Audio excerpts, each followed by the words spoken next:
In this demonstration, I will be mapping a drive letter from a Windows client device to a shared folder within an Azure storage account. Now specifically, I will be doing that from a virtual machine running the Windows OS, and that virtual machine will be running within Azure. But it doesn't have to be. It could be running anywhere, and it doesn't even have to be a virtual machine. As long as it can talk to Azure on TCP port 445, you're ready to go. Let's just take a look at what we're going to be mapping to first. So here in the portal, I'm going to navigate in the left-hand navigator down to my storage accounts view. I've got a storage account called Store Account YHZ1. So I'm going to click to open that up. And in the left-hand navigator, I'll scroll down and click File Shares. I have a file share called Projects, so that's what I will be mapping to from Windows. If I click to open it up, it's got a folder called Prior Years and a couple of sample project files. Now, to get instructions on how to connect to this shared folder, such as mapping a drive in Windows, I can click the Connect button. Here it outlines how to make a connection using Windows, also using a Linux or a macOS machine where we set up a local mount point. Linux and the macOS don't use drive letters to make a connection to remote shared folders. Instead, they use a folder, a mount point. But from the Windows perspective, which is our focus, we're thinking about drive letters. And so what we want to do is specify the drive letter here because the example code before for mapping the drive will be tailored based on what we choose here. Let's say P for projects. Now the authentication will be through a storage account key as opposed to Active Directory authentication. And down below we have this convoluted looking script. Well, we're going to copy it and paste it into WordPad locally and enlarge it so we can go through it line by line. Okay, so this drive mapping is done through PowerShell, where they're creating a variable called $connect test result, and they're using the PowerShell test-net connection commandlet. The computer name they're testing a connection against is the DNS name of the storage account, specifically for file share purposes. So the storage account name .file.core.windows.net on port 445.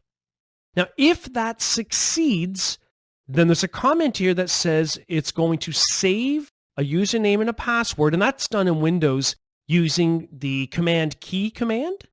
So they're running a Windows command prompt, they're running command key, and adding this location, our storage account file share DNS name, with a username and a password. The password is actually a storage account access key. So notice, for example, it starts with CNFORFS.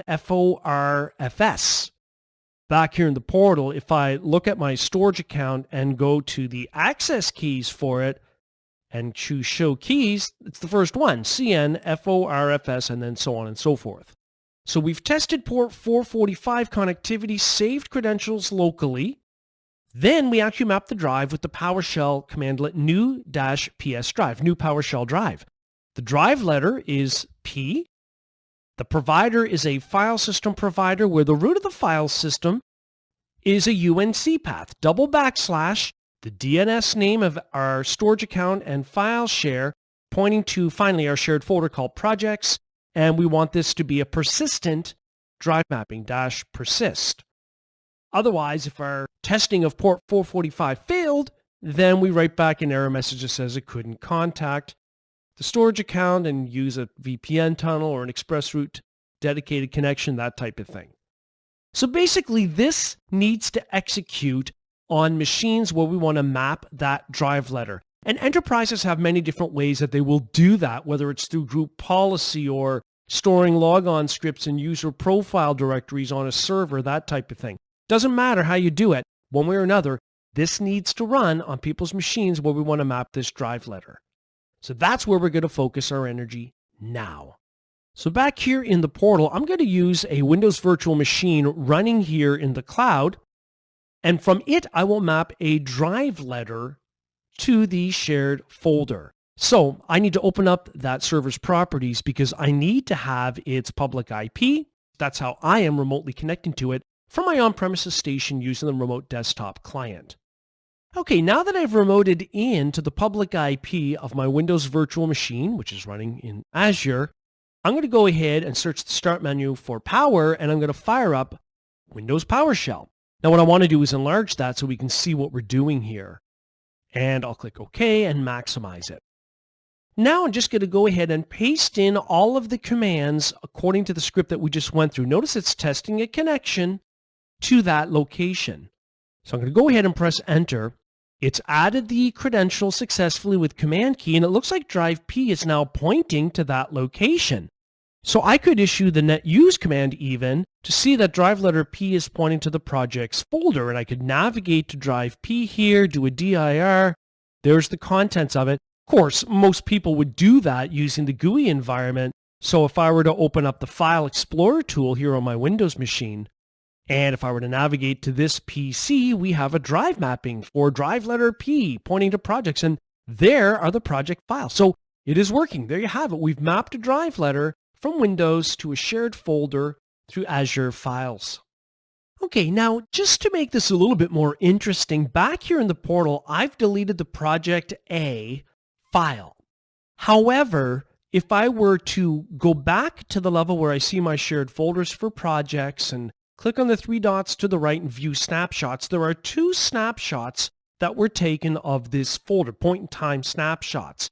First snapshot and second snapshot. And I can add another one if I wanted to, but I've got two is the point. Let's see how that plays out client-side through a drive mapping. Okay, so back here on my Windows machine, it's now been refreshed to reflect that Project A is no longer here. I'm going to go back to this PC here in Windows and right-click on my drive mapping and choose Restore Previous Versions. This is normal Windows functionality, but it does work with Azure File Share snapshots. And here we have two different snapshots. So if I select one of them, of course, I would pay attention to the date and timestamp. And if I were to choose Open, it gives me a picture of what that shared folder looked like at that point in time. There's the Project A file. So if I wanted to, I could copy that file. For example, right-click and choose Copy.